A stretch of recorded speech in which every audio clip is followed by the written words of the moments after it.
Hi guys, welcome back to another day in the life and lockdown video.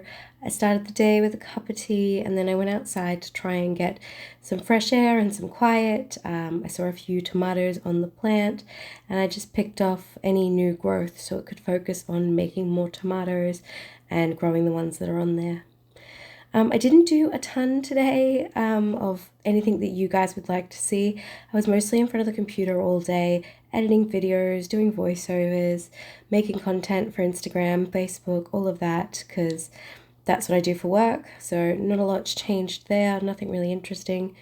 But I did lay out everything that I was going to have for dinner tonight, and I defrosted my chicken on the counter, and I used my new rice cooker to make the rice and keep it warm until it was dinner time, which was super duper cool.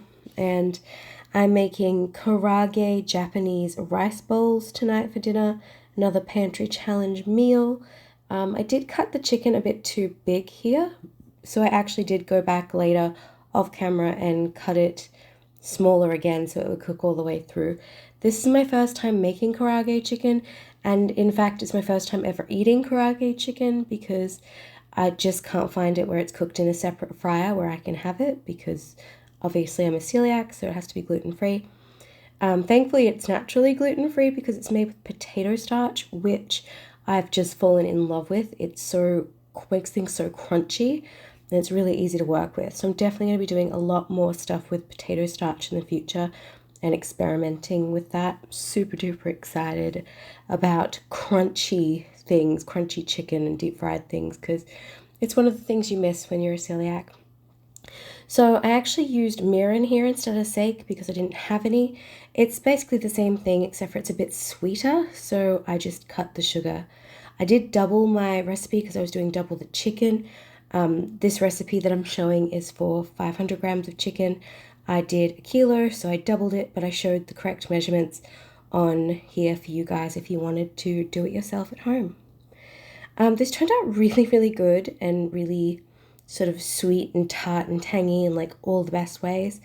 And I only refrigerated it for about 15 minutes, which is what the recipe required. So you could do it in the morning and leave it in the fridge all day, though.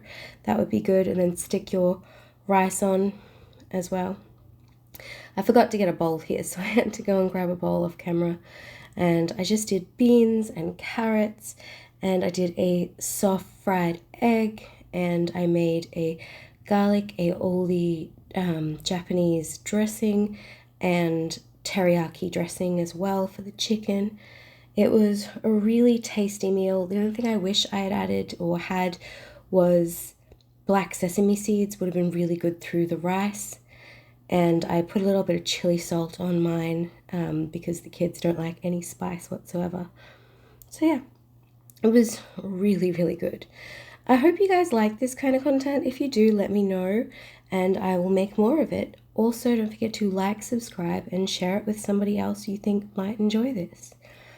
I added 1/3 of a cup for 500 grams of chicken, and I mixed it through with my hands because it was impossible with the knife or the fork. So I mixed it all through with my hands, and it doesn't look super covered, but they came out beautiful, and they're super crunchy and moist on the inside.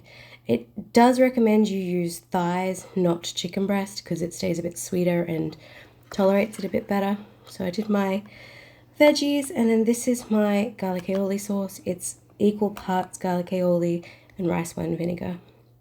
And this is my soft boiled egg here. So good, so runny. I have finally perfected cooking the soft fry egg. So